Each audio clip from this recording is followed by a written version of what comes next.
মৰমৰ ছাত্ৰ-ছাত্ৰীসকল, আজি আমি নৱম শ্ৰেণীৰ গণিত বিষয়ৰ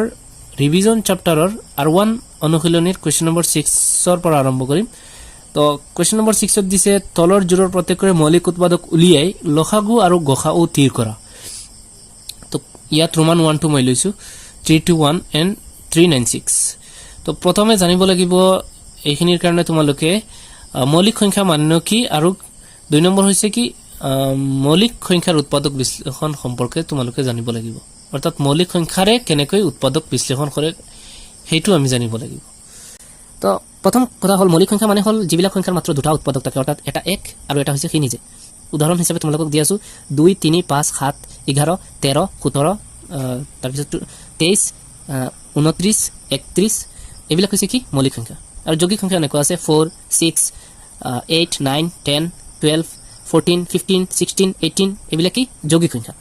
অৰ্থাৎ যিবিলাক সংখ্যাৰ দুটাতকৈ বেছি উৎপাদক থাকে সেইবিলাক হৈছে যৌগিক সংখ্যা। তো মৌলিক সংখ্যাৰ উৎপাদক বিশ্লেষণ মৌলিক সংখ্যাৰে উৎপাদক বিশ্লেষণ কেনেকৈ কৰে? ধৰা এটা সংখ্যা যদি যুগ্ম হয়, অৰ্থাৎ জোড় সংখ্যা হয়, সেই জোড় সংখ্যাটো কেৱল মাত্ৰ 2 ৰে বিভাজ্য হ'ব। আৰু যদি সংখ্যাটো অযুগ্ম হয় আৰু অযুগ্ম সংখ্যাৰ অংকবিলাকৰ যোগফল 3 ৰে বিভাজ্য হয় বা 3 ৰ গুণিতক হয়, তেনেহলে সংখ্যাটো 3 ৰে বিভাজ্য হ'ব। আৰু যদি সংখ্যাটোৰ এককৰ স্থানত 5 থাকে, তেনেহলে ই 5 ৰে বিভাজ্য হ'ব। নিশ্চয় তোমালোকে বুজি পাইছা। তেতিয়া আমি আৰম্ভ কৰিব পাৰো 321 and 396 ৰ মৌলিক উৎপাদক বিশ্লেষণ কৰি পেলাই আমি ইয়াৰ লসাগু আৰু গসাউ স্থিৰ কৰো। কেনেকৈ কৰো চোৱা। তো প্ৰথমে মই 321 ইয়াত পাতিলো। এতিয়া চোৱা এইটো অযুগ্ম সংখ্যাৰ অংকবিলাক আমি যোগ কৰোচোন। কিমান হয় 3 2 কিমান হ'ল 5 আৰু 1 কিমান হ'ল 6। এই গোটেইকেইটা যোগ কৰিলো, যোগ কৰি পেলাই দেখিলো 6 হয় আৰু 6 সংখ্যাটো 3 ৰে বিভাজ্য হ'ব, যাৰ কাৰণে এই গোটেই সংখ্যাটো কি 3 ৰে বিভাজ্য হ'ব। বুজিছে? যুগ্ম সংখ্যা হলে 2 ৰে বিভাজ্য দিবা আৰু অযুগ্ম সংখ্যা হলে অযুগ্ম মৌলিক সংখ্যাৰে বিভাজ্য হ'ব লাগিব। বুজি পাইছা নিশ্চয় না? তো 3 ৰে আমি কেনেকৈ বিভাজ্য দিম চোৱা। 3 3 ত কিমান বাৰ যায়? একবাৰ যায়। যদি সম্পূৰ্ণ এনেকুৱা বিভাজ্য হৈ যায়, অৰ্থাৎ 3 3 ত একবাৰ যায়, ইয়াত বাকি নাথাকে, তেনেহলে পিছৰটো চাব লাগিব। যদি ইয়াতকৈ সৰু হৈ যায় তেনেহলে ইয়াত 0 দিব লাগিব। অৰ্থাৎ 3 2 ত নাযায়, সেইকাৰণে আমি 0 দিছো, তাৰপিছত 1 2 ধৰিবা হা। তো এতিয়া 2 আৰু 1 মিলি পেলাই 21 হ'ল। 321 ত কিমান বাৰ যাব? 3 7 গুণ 21, হয় না নহয়? তাৰপিছত চোৱা 107 এটা কি মৌলিক সংখ্যা, সেইকাৰণে কি এইটো আৰু কি বিভাজ্য নহয়।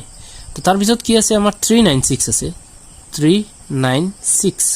এইটো চোৱা যুগ্ম সংখ্যা। মই কৈ দিছিলো তোমালোকক যুগ্ম সংখ্যা হলে 2 দি বিভাজ্য দিবা। তো 2 ৰে কেনেকৈ বিভাজ্য হ'ব চোৱা। 2 3 কিমান বাৰ যায়? 2 1 গুণ 2, হয় না নহয়? ইয়াত 1 বাকি আছে। তো 1 আৰু 9 কিমান হ'ল 19। তো 2 19 ত কিমান বাৰ যাব? 2 9 গুণ 18 হয়। তো ইয়াৰ ওচৰত হয়। তো 2 9 গুণ 18 বাকি আছে। ইয়াত কিমান 1 আৰু ইয়াত আছে 6 1 6 মানে 16। তো 2 16 ত কিমান বাৰ যায়? 2 16 ত 2 8 গুণ 16, হয় না নহয়? তাৰপিছত আমি দেখিলো 198 এইটো কি যুগ্ম সংখ্যা, সেইকাৰণে কি ইও 2 ৰে বিভাজ্য হ'ব। তো 2 19 ত কিমান বাৰ যাব? 2 19 ত যায় 2 9 গুণ 18, হয়নে? তো 2 9 গুণ 18 গ'ল। ইয়াৰ পৰা 18 গ'লে কিমান বাকি থাকিব? 1 বাকি থাকিব। আৰু ইফালে আৰু 8 আছে, মিলি পেলাই কিমান হ'ল? 1 আৰু 8 মিলি পেলাই 18 হৈ গ'ল। তো এতিয়া চোৱা 2 18 ত কিমান বাৰ যায়? 2 9 গুণ 18। এতিয়া চোৱা ই অযুগ্ম সংখ্যা, হয়নে? আৰু অংকবিলাক যোগ কৰাচোন। অযুগ্ম সংখ্যাৰ অংকবিলাকৰ যোগফল চোৱা। 9 9 কিমান হয়? 18 হয়, যিটো 3 ৰে বিভাজ্য হ'ব। এতিয়া 2 ৰে বিভাজ্য নহ'ব, কাৰণ ই যুগ্ম নহয়। অযুগ্ম হলে অংকবিলাক যোগ কৰিবা, চাবা। যদি 3 ৰে বিভাজ্য হয় তেনেহলে এই 3 ৰে বিভাজ্য হ'ব। তো আমি দেখিলো কি 3 ৰে বিভাজ্য হয়। 3 9 ত কিমান বাৰ যায়? 3 বাৰ। তাৰপিছত 3 9 ত কিমান বাৰ যাব? 3 বাৰ। আকৌ এইটো কি যৌগিক সংখ্যা, সেইকাৰণে কি আকৌ আমি মৌলিক সংখ্যাৰে ইয়াক উৎপাদক বিশ্লেষণ কৰিব লাগিব। তো এইটো কি 3 ৰে বিভাজ্য হ'ব নে নাই? হ'ব। তো 3 3 ত কিমান বাৰ যায়? একবাৰ। 3 3 ত কিমান বাৰ যায়? একবাৰ। নিশ্চয় 11 এটা কি মৌলিক সংখ্যা, যাৰ কাৰণে কি আমি আৰু ইয়াক উৎপাদক বিশ্লেষণ কৰিব নোৱাৰিম। তো প্ৰথমে চোৱা সলিউশনটো কেনেকৈ কৰো। যে আমাৰ কি পাইছো 321 ইয়াৰ মৌলিক উৎপাদক কেইটা কি হ'ল? 3 * 107 এই দুটা মৌলিক উৎপাদক, হয় নহয়? আৰু এই 396 ৰ উৎপাদক কেইটা এইকেইটা, হা। তো ইয়াত লিখিম 396 ইকুৱেল 2 কেইটা আছে? দুটা, অৰ্থাৎ 2 স্কয়াৰ ইনটু 3 কেইটা আছে? 3 স্কয়াৰ আছে না। 3 দুটা আছে, সেইকাৰণে 3 স্কয়াৰ দিলো। আৰু কি আছে? 11 আছে ইনটু 11। এতিয়া প্ৰথমে আমি কি কৰিম? গসাউ লৈ লম। তেকে গ খা উ গ খা উ यानी কি HCF কেনেকৈ ওলায় যে এই উৎপাদকবিলাক চাবা এই দুয়োটা সংখ্যাৰ উৎপাদকবিলাকৰ ভিতৰত যেটো কমন হয় বুজিছে তো ইয়াত দেখি আছো আমি 3 মিলি আছে দুইফালে হয়নে তো 3 টো কমন তো 3 ৰ পৰা চাবা ইয়াৰ কোনটো ঘাত সৰু আছে ইয়াত চোৱা ঘাত কিমান আছে 2 আৰু ইয়াৰ ঘাত 1 আছে হা একো নাই মানে কি ইয়াৰ ওপৰত 1 আছে তো সৰুটো গখাউত আহে মনত ৰাখিবা কমনৰ সৰু ঘাতটো গখাউত আহিব তো সেই কাৰণে কমন আছে 3 সৰু ঘাত কিমান ওপৰটো হয়নে তো সেই কাৰণে কি গখাউ কিমান ওলাইছে আমাৰ 3 ওলাইছে আৰু নিশ্চয় ইয়াত আৰু কমন নাই হয়নে তাৰ পিছত কি আমি লখাগু ল খা গু লখাগু কি LCM তো লখাগু কেনেকৈ হয় এই উৎপাদককেইটাৰ কমন কোনটো আছিল 3 আছিল হয়নে তো কমনৰ ডাঙৰ ঘাত আহিব ইয়াত কমনৰ ঘাত কোনটো ডাঙৰ আছে 3 স্কয়াৰটো হয়নে স্কয়াৰটো আমাৰ কমন আহিব কমনৰ ডাঙৰ ঘাতটো আহিব লখাগুত কিন্তু হা মনত ৰাখিবা এইটো কিন্তু আনকমন গোটেইখিনি তো আনকমন কি মানে যিখিনি মিল নাই তো 107 মিল নাই 2 স্কয়াৰ মিল নাই আৰু 11 মিল নাই হয়নে তো 107 ইয়াত পাতিম 107 ইনটু কি আছে 2 স্কয়াৰ ইনটু আৰু কি আছে 11 আছে হয়নে তো মনত ৰাখিবা লখাগুত কি আহে লখাগুত আহে কমনৰ ডাঙৰ ঘাতটো আহিব আৰু আনকমন গোটেইখিনি আহিব বুজি পাইছানে তো এতিয়া চোৱা 3 স্কয়াৰ কৰিলে কিমান হয় 9 হয় ইনটু 107 কৰিলে কিমান হ'ব সেম তাকি পিছত মই পূৰণ দি আছো 2 স্কয়াৰ কৰিলে কিমান হ'ব 4 হ'ব এন্ড 11 আছে হয়নে তো এতিয়া গোটেইখিনি যদি তুমি পূৰণ কৰা তেনেহলে কিমান পাবা 4 2 3 7 2 তো তোমালোকে নিশ্চয় এইটো বুজি পাইছা এতিয়া আমি ইয়াৰ ৰোমান 2 লৈছো ৰোমান 2ত কি দি আছে 455 আৰু কিমান দিয়া আছে 42 এই দুটাৰ মৌলিক উৎপাদক উলিয়াই আমি কি কৰিব লাগিব লখাগু গখাগু উলিয়াব লাগিব হা তো প্ৰথমে সোৱা 455 হয়নে এতিয়া সোৱা ইয়াৰ লাষ্টত নিশ্চয় 5 আছে যাৰ কাৰণে আমি কি কৰিব লাগিব মই কৈ দিছিলো তোমালোকক যদি কোনোবা এটা সংখ্যা শেষত 5 থাকে তেনেহলে ই 5 ৰে বিভাজ্য হ'ব হয়নে এতিয়া সোৱা 5 45 ত কিমান বাৰ যায় 5 9 বাৰ যাব হয় 5 9 গুণ 45 হ'ব আৰু 5 পাছত কিমান বাৰ যায় 5 পাছত কিমান বাৰ যায় এক বাৰ যায় তো এইটো নিশ্চয় অযুগ্ম সংখ্যা হয়নে তো ইয়াত 3 ৰ বিভাজ্যটো নহব কাৰণ 9 আৰু 1 10 যেটো 3 ৰ বিভাজ্য নহয় যাৰ কাৰণে কি ইয়াত আমি এতিয়া 5 দিও না যাব কাৰণ শেষত 5 নাই এতিয়া 7 দি দিব লাগিব হয়নে তো 7 দি ইয়াত যাব নে যায় তো 7 9 কিমান বাৰ যাব এটো কথা লক্ষ্য কৰিবা যে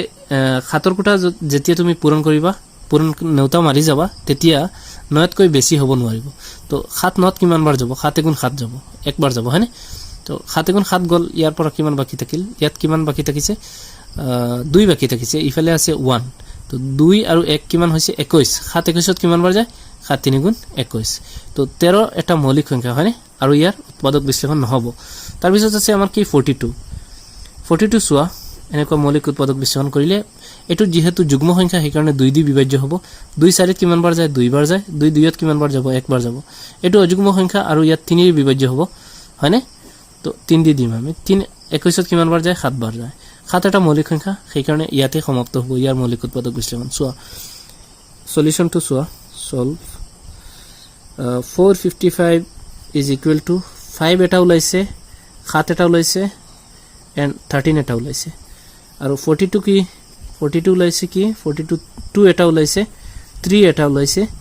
আৰু কি 7 এটা ওলাইছে হয়নে এতেকে গখাও সোৱা গখাও HCF মই কৈ দিছিলো কমন যেটো আছে কমনৰ সৰুগাত তো কমন ইয়াত কি আছে সোৱা মাত্ৰ 7 মিলি আছে হয়নে নহয় তো 7ৰ পৰা এটা 7 কমন আহিব আৰু ঘাত সৰু মানে কি ইয়াৰ সৰুগাতটো নাই সেম আছে দুইটা এটা কমন বহাই দিলে হল তাৰ পিছত কি আৰু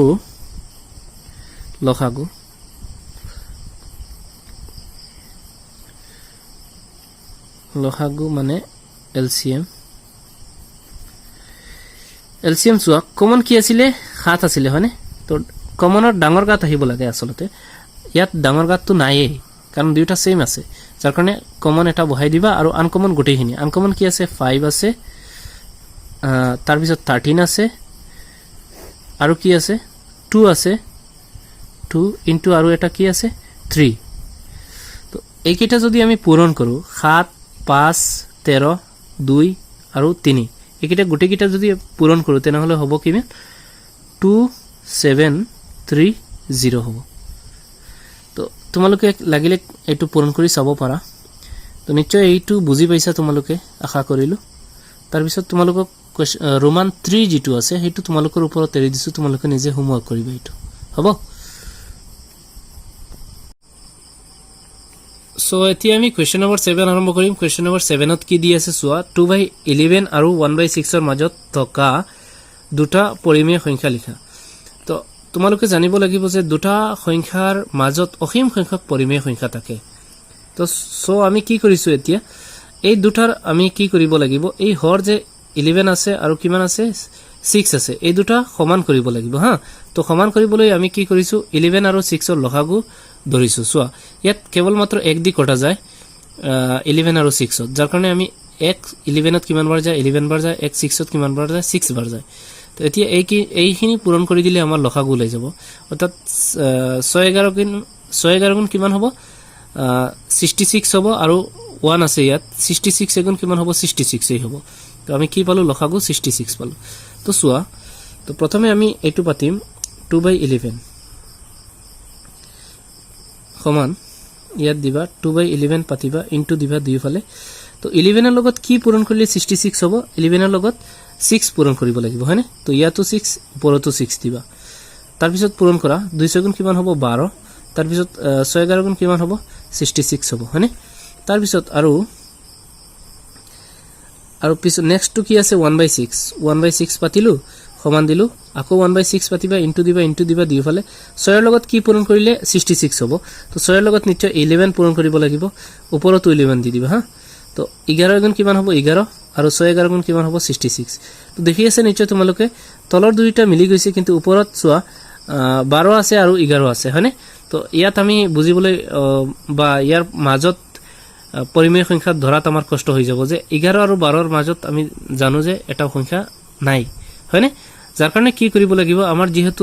দুটা পৰিমেয় সংখ্যা দিছে হয়নে তো কমসে কম আমি দুইতকৈ ডাঙৰ এটা সংখ্যাৰে এই দুইটা লগত পূৰণ দিব লাগিব তো আমি কি কৰিম যে এইটো লগত দুইতকৈ ডাঙৰ এটা সংখ্যা ধৰা 3 ইয়াতো 3 পূৰণ দিবা ইয়াতো 3 পূৰণ দি দিয়া এই দুইটা 3 পূৰণ দি দিয়া হা তো হৈ যাব আমাৰ কিমান চোৱা 12 3 গুণ কিমান হ'ব 3 12 গুণ 36 হ'ব আৰু তলত চোৱা 66 ৰ লগত 3 ইনটু কৰিলে 3 6 যা 6 3 গুণ 18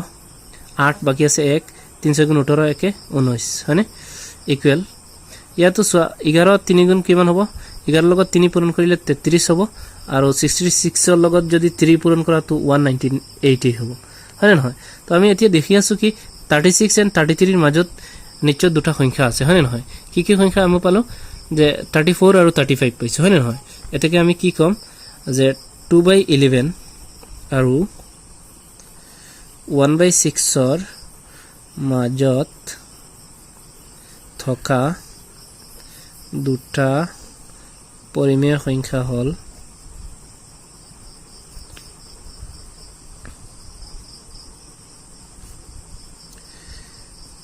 হৈছে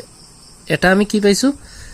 ইয়াত চোৱা 36 আৰু 33 আছে হয়নে নহয় তো এই দুটাৰ মাজত কি কি সংখ্যা আছে 34 আছে আৰু 35 পাইছে হয়নে তো ওপৰত দিম কি 34 আৰু তলত দুইটাৰ কিমান আছে 198 তো 198 দি দিবা কমা আৰু কি আছে 35 আছে হয়নে 35 বাই কি 198 তো এতিয়া চোৱা আমি কোৱেশ্চন নম্বৰ 8 আৰম্ভ কৰিম কোৱেশ্চন নম্বৰ 8 ত দিছে সৰল কৰা তো ইয়াত দিছে √10 * √5 যত √2 ৰ ভ্যালুটো দিছে 1.41 হলে প্ৰদত্ত সংখ্যাৰ আসন্ন মান কি হ'ব তো ইয়াত চোৱা প্ৰথমে আমাক দিছে কিমান √10 * √5 হয়নে তো ইয়াত আমি অলপ বিশ্লেষণ কৰো চোৱা √10 মানে এনেকুৱা লিখিব পাৰো √2 * √5 হয়নে √10 মানে কি √2 * √5 তো কি হ'ব √2 আৰু √5 যদি পূৰণ কৰা √10 হ'ব ইনটু আছে কিমান আকৌ আমাৰ √5 এটা আছে তো এতিয়া চোৱা ইয়াত √2 এটা আছে হয়নে আৰু √5 দুটা আছে মনত ৰাখিবা √5 পূৰণ যদি কৰা তেনেহলে কিমান হ'ব 5 হ'ব অৰ্থাৎ √5 স্কয়াৰ হয় স্কয়াৰ আৰু ৰুট কটা যায় এই কাৰণে 5 থাকিব কেৱল মাত্ৰ যেহেতু আমাৰ ৰুটটোৰ মান কিমান দিছে ৰুটটোৰ মান দিছে আমাৰ 1.41 দিছে তো আমি ইয়াত ৰুটটোৰ ভ্যালুটো পাতিম 1.41 ইনটু কিমান আছে 5 যদি 1.41 ৰ লগত 5 ইনটু কৰা তেনেহলে তোমাৰ মানটো আহিব কিমান 7.05 সো फ्रेंड्स এতিয়া আমি কোৱেশ্চন নম্বৰ 9 আৰম্ভ কৰিম কোৱেশ্চন নম্বৰ 9 ত দিয়া আছে p বাই q ৰ হিত প্ৰকাশ কৰা 1 নম্বৰ 2 নম্বৰ 3 নম্বৰ 4 নম্বৰ এনেকুৱা দিয়া আছে তো এতিয়া চোৱা ইয়াত দিয়া আছে 0.81 বার অর্থাৎ রিপিট চিহ্ন 81 ত দিয়া আছে 81 অংক দুটা বারবার আহিব বুজি পাইছানে পৌনপনি তো ইয়াক p বাই q ৰ হিত অৰ্থাৎ ফ্ৰেকশনত কেনেকৈ কনভাৰ্ট কৰিম চোৱা ইয়াৰ কাৰণে মই তোমালোকক এটা উদাহৰণ দি আছো ধৰা 0.23 এটো বাৰ চিহ্ন বাৰ কাৰ ওপৰত আছে 2 আৰু 3 ৰ ওপৰত দশমিকৰ পিছত কেইটাৰ ওপৰত আছে আৰু কেইটাৰ ওপৰত নাই এইকিটা আমি চাব লাগিব ভাল ধৰে হা তাৰ পিছত চোৱা দশমিকৰ আগত কিবা সংখ্যা আছে নেকি হেতু চাব লাগিব হা যদি তাকেতো বেলেগ ধৰণে আমি কৰিব লাগিব আৰু নাথাকিলে আমি এক ধৰণে কৰিব লাগিব চোৱা ইয়াত যেহেতু দশমিকৰ আগত একো সংখ্যা নাই যাৰ কাৰণে আমি এনেকুৱা লিখিম ডাইৰেক্ট এনেকুৱা ফ্ৰেকশন চিনটো দি দিবা তাৰ পিছত কি ওপৰত এই 23 বহাই দিবা হা 23 আৰু কিমানটাৰ ওপৰত বাৰ চিহ্নটো আছে মাত্ৰাটো কিমানটাৰ ওপৰত আছে এই দুইটাৰ ওপৰত আছে না যদি এটাৰ ওপৰত থাকে এটা ন আহে তো দুটাৰ ওপৰত থাকিলে দুটা ন আহিব তো এইটো হৈ গল কি ইয়াৰ ফ্ৰেকশন বুজি পাইছানে এনেকুৱা যদি এনেকুৱা থাকে ধৰা 0.23 অকল 3 ৰ ওপৰত বাৰ চিহ্নটো থাকে তেনেহলে কি কৰিবা চোৱা এনেকুৱা কৰিবা তোমালোকে যে ফ্ৰেকশন দি দিবা 23 বহাই দিবা যদি এটাৰ ওপৰত বাৰ চিহ্নটো থাকে তো মাইনাস দিবা মাইনাস দি পেলাই কাৰ ওপৰত বাৰ চিহ্নটো নাই যে 2 ৰ ওপৰত নাই 2 বিয়োগ কৰি দি দিবা হা আৰু তলত চোৱা কেইটাৰ ওপৰত বাৰ চিহ্ন আছে প্ৰথমে আমি চাব লাগিব যদি এটাৰ ওপৰত আছে এটা ন আহিব কেইটাৰ ওপৰত নাই এটাৰ ওপৰত নাই তো এটা শূন্য আহিব যিমানটাৰ ওপৰত না থাকে সিমানটা শূন্য আহিব তলত হা আৰু যিমানটাৰ ওপৰত বাৰ চিহ্ন থাকিব সিমানটা ন আহিব তলত এটো লক্ষ্য কৰিব লাগিব তেতিয়া হলে তোমালোকে এটো বুজি পোৱাত তোমালোকৰ সহায়ক হ'ব চোৱা তো প্ৰথমে চোৱা মই এটো কেনেকৈ কনভাৰ্ট কৰিম তো ইয়াত আছে 0.81 বাৰ অৰ্থাৎ ফুটা ফুটা দুটা কি বুজাইছে এই পইণ্ট দুটা আমাক বুজাই আছে এটো ৰিপিট হৈ আছে তো আমি এনেকুৱা দিম 81 বুজি পাইছানে আৰু তলত যেহেতু দুটাৰ ওপৰত ফুটা আছে সেই কাৰণে দুটা ন আহিব এতিয়া ইয়াত যদি আমি হেৰি কৰো কটাকটি কৰো বা প্ৰামাণিক ৰূপ লৈ যাও তেনেহলে কি হ'ব ইয়াত 9 দি কটা যায় 9 81 ত কিমান বাৰ যাব 9 গুণ 81 ন 9 গুণ 81 আৰু 99 কিমান বাৰ যাব 11 বাৰ যাব হয় না নহয় 9 ত একবাৰ 9 ত কিমান বাৰ যায় একবাৰ যায় নিশ্চয় তোমালোকে বুজি পাইছা ইয়াৰ আৰু স্মল পাৰ্ট নাই তো তাৰ পিছত চোৱা আমি কোৱেশ্চন নম্বৰ 2 আৰম্ভ কৰিম 2 কি দি আছে ইয়াত আছে 0.81 18 এইটোৰ ওপৰত কেৱল মাত্ৰ কি বাৰ চিহ্নটো আছে তো এনেকুৱা দি দিবা তোমালোকে 18 পাতি দিবা যেহেতু এটাৰ ওপৰত বাৰ চিহ্ন আছে এটাৰ ওপৰত নাই তো মাইনাস দিবা মাইনাস দি বেলে জিটোৰ ওপৰত বাৰ চিহ্নটো নাই হেতু মাইনাস কৰি দিবা 1 ৰ ওপৰত নাই তো 1 মাইনাস হ'ব তাৰ পিছত কি তলত কিমানটাৰ ওপৰত বাৰ চিহ্ন আছে এটাৰ ওপৰত আছে তো এটা ন আহিব কিমানটাৰ ওপৰত নাই এটাৰ ওপৰত নাই এটা শূন্য আহিব তাৰ পিছত আমি কি কৰিম ইয়াত মাইনাস কৰি দিম 18 পৰা 1 গলে কিমান 17 তাৰ পিছত তলত কিমান আছে 90 নিশ্চয় তোমালোকে এটো বুজি পাইছা এতিয়া আমি ৰোমান 3 লৈ আগবাঢ়িছো ৰোমান 3 চোৱা এটো অলপ বেলেগ ধৰণৰ আছে 2.47 বাৰ তো পইণ্টৰ আগত এটা সংখ্যা আছে হয় নহয় 2 আছে তো সেই কাৰণে তোমালোকে কি কৰিবা ইয়াত 2 আছে 2 দি দিবা আৰু প্লাস দি দিবা পইণ্টৰ আগত থাকিলে এনেকুৱা প্লাস দি দিবা তাৰ পিছত এনেকুৱা ফ্ৰেকশনটো দি দিবা যে 47 বহাই দিবা আগৰ নিয়মত 47 বহাই বলে যেহেতু এটাৰ ওপৰত বাৰ চিহ্ন আছে তো মাইনাস দিবা দিবলে কোনটোৰ ওপৰত নাই 4 ৰ ওপৰত নাই 4 বিয়োগ কৰি দিবা হা তাৰ পিছত চোৱা কেইটাৰ ওপৰত বাৰ চিহ্ন আছে এটাৰ ওপৰত আছে এটা ন আহিব এটাৰ ওপৰত নাই না দশমিকৰ পিছত কেইটাৰ ওপৰত বাৰ চিহ্ন নাই যে এটাৰ ওপৰত নাই তো এটা শূন্য আহিব বুজি পাইছানে এইটোৰ কিন্তু নধৰিবা হা দশমিকৰ পিছৰটোৰ কাৰ ওপৰত বাৰ চিহ্ন নাই কিমানটাৰ ওপৰত নাই যিমানটাৰ ওপৰত নাই সিমানটা শূন্য আহিব তাৰ পিছত চোৱা 2 প্লাস ইয়াত তলত 90 আছে আৰু ওপৰত 47 ৰ পৰা 4 বিয়োগ কৰা কিমান থাকিব 43 থাকিব তাৰ পিছত এতিয়া লসাগু লৈ কৰিব পাৰিবা আৰু এটা তোমালোকক ট্ৰিক শিকাই দিও 90 পাতি দিবা এনেকুৱা এটো লগত এটো পূৰণ দিবা আৰু এটো প্লাস কৰি দিবা আনসাৰ হৈ যাব তো 2 ৰ লগত 90 পূৰণ কৰিলে 180 লগত 43 প্লাস কৰিলে কিমান হ'ব 223 হ'ব 223 নিশ্চয় বুজি পাইছা এতিয়া আমি ৰোমান 4 আৰম্ভ কৰিম ৰোমান 4 ত কি দি আছে 2.4431 আৰু 31 ৰ ওপৰত ৰিপিট চিহ্নটো আছে তো 31 বাৰবাৰ আহিব তাৰ মানে হা যদি ইয়াৰ ওপৰত বাৰ চিহ্নটো উঠাই দি দিও 31 31 31 এনেকুৱা আহি থাকিব তো এতিয়া সো আমি কেনেকৈ কৰিম সো 2 পইণ্ট আছে না তো 2 প্লাস দিবা তাৰ পিছত এনেকুৱা ফ্ৰেকশন দি দিবা তাৰ পিছত কি 4 4 3 1 পাতি দিবা মাইনাস দিবা যেহেতু দুটাৰ ওপৰত বাৰ চিহ্ন নাই দশমিকৰ পিছত দুটাৰ ওপৰত নাই তো কি কৰিবা 44 এনেকুৱা বহাই দিবা বুজি পাইছানে 44 ৰ ওপৰত নাই তো 44 বহাই দিবা তাৰ পিছত তলত কেইটা ন আহিব ফ্ৰেন্ডছ তোমালোকে ক'ব পাৰিবা দুটা ন আহিব হয় না নহয় যেহেতু দুটাৰ ওপৰত বাৰ চিহ্ন আছে আৰু কেইটাৰ ওপৰত নাই দুটাৰ ওপৰত নাই দুটা শূন্য আহি যাব তাৰ পিছত 2 প্লাস এনেকুৱা বহাই দিবা তলত 9900 তাৰ পিছত ওপৰত 4431 ৰ পৰা যদি 44 বিগ কৰা হয় তো কিমান থাকিব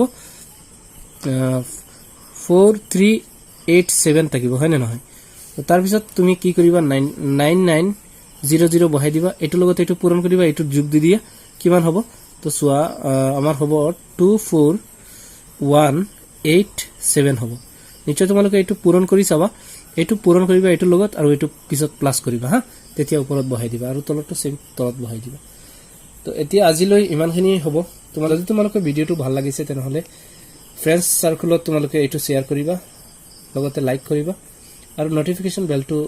তোমালোকে প্ৰেছ কৰি ৰাখিবা যাতে অনাগত দিনত মই যদি ভিডিও আপলোড কৰি তেনেহলে সকলোৰ আগত তোমালোকে এই নটিফিকেশনটো লাভ কৰিব পাৰিবা আজিলৈ থ্যাংক ইউ বাই বাই